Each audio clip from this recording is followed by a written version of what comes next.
Hey guys, I'm gonna do a quicker and a little shorter video here for 4th of July. I figured I'd do a 4th of July crop tour.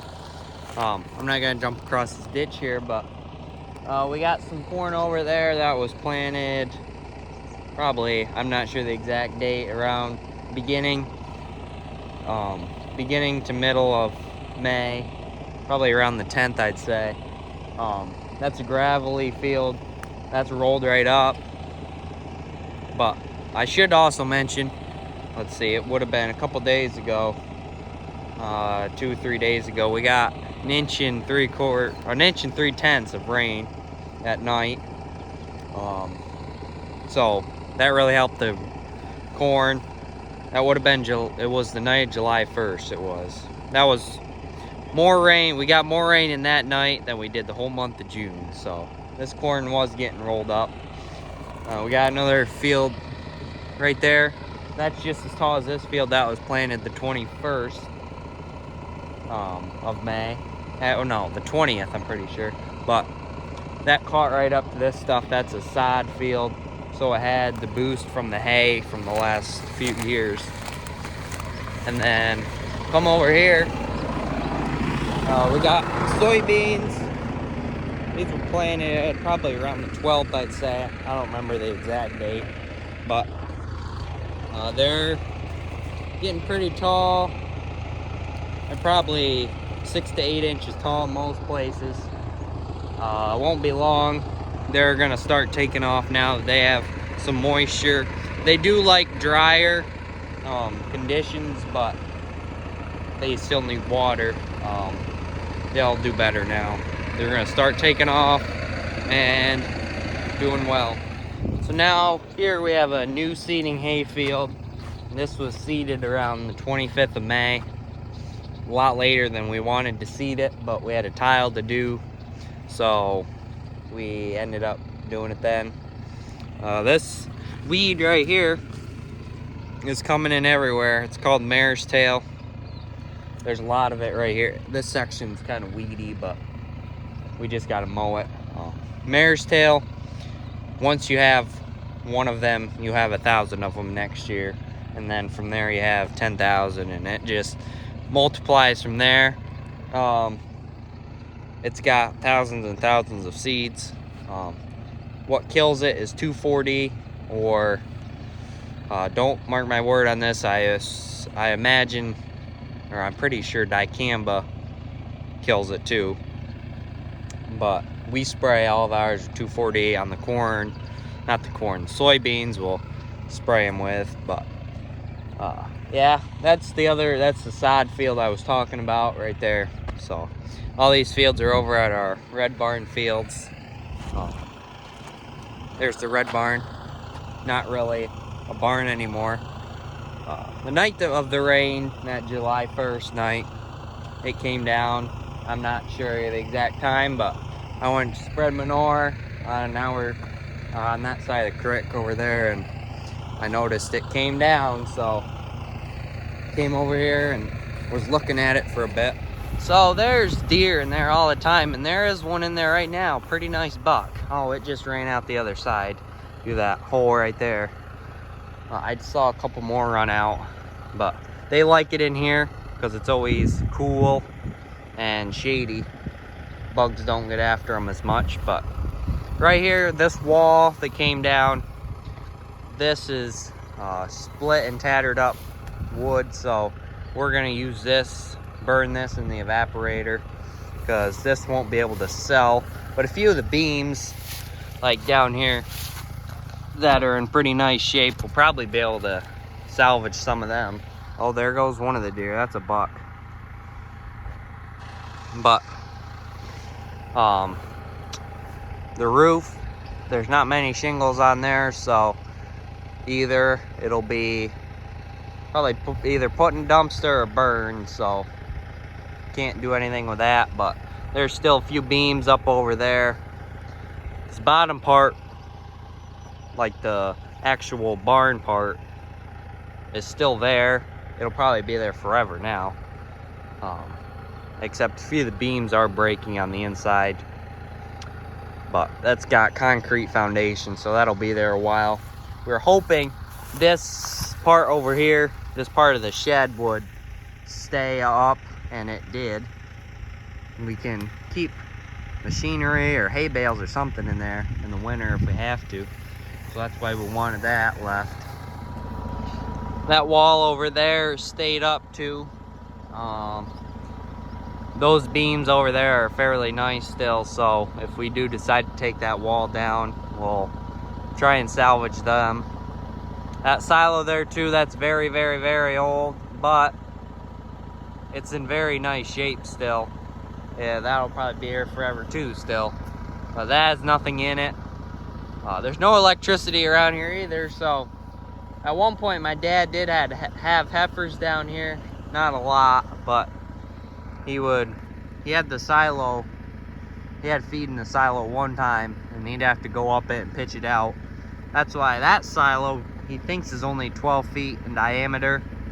That's so you can clean the whole top off, pitch it off, so you're not throwing it so far to the chute.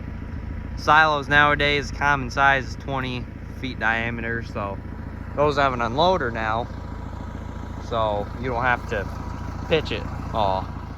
So we're here now in the first planted field. This was planted the 29th of April. It's probably 7 feet tall, I'd say. I pulled off 2 of the center leaves yesterday on some of the corn behind the barn, and you could see a tassel. There is no tassels popping out yet, but I'm sure in the next week there will. I don't see any here, but it'll be close. This stuff looks awesome. It's just all the way down through. Yeah, I'm happy with this. Once you get to the end rows or headlands, whatever you want to call them, it's a little shorter just because it's more compacted. But I gotta try and get through here without smushing over all this corn. So this field here was planted wetter. We probably shouldn't have planted it when we did. We got a wet spot here, another one up there. But this field tends to be wetter. So the corn has awesome color, and because it had moisture in June. But still, we're happy with it. It's sod, so it had a boost of nitrogen too as well. And out here, we have some wheat. I'm not sure how much wheat we put on out here, but I know it was a lot. Covered it twice with manure. Got a lot of wheat on it too. Didn't get an awesome stand, but we just wanted to rotate this field out a little bit. Get out for you guys. I know basically nothing about wheat. I know it's getting close because it's brown. We're thinking about 2 weeks. Probably start combine, and the neighbor will combine. He combines ours for us. But like you can see right there, there's that mare's tail again. Yeah, all I know is here's the seeds. I mean, they shell off pretty easily. Shell off, I guess you'd say that with corn. I don't know if you use the same term for wheat or not, but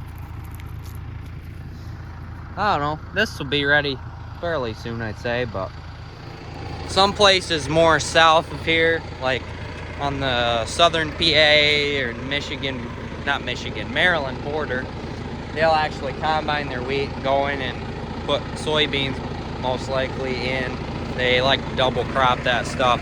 They have a extra 3 to 4 week growing season, so that's why they can do that. We can't do that here. We don't have that long of a growing season. So we're here in the Ford Ranger now, driving here behind the house and the shed. This corn here was planted the 5th of May, and this here to my left was planted on the 9th. You can see here along the edge, we got a bunch of mare's tail coming in. That just came out of nowhere. I sprayed a bunch the other day. That wasn't there, and now that was here now.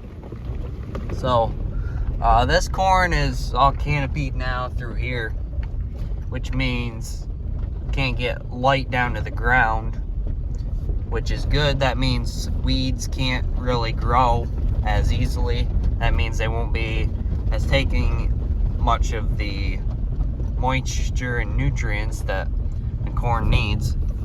But all the corn so far is well over knee high. What else? Corn up to the heifer farm. I'm not going up there now, but that corn took the drought a little harder. That's pretty much all gravel fields. So that that rolled right up, and it needed moisture bad, but it's looking good now. So we got hay right here. This was seeded last year. And then over here we got a cornfield. I'm not sure when this was planted, probably the 10th or 11th, I'd say it was. I'll get out and look at it for you guys.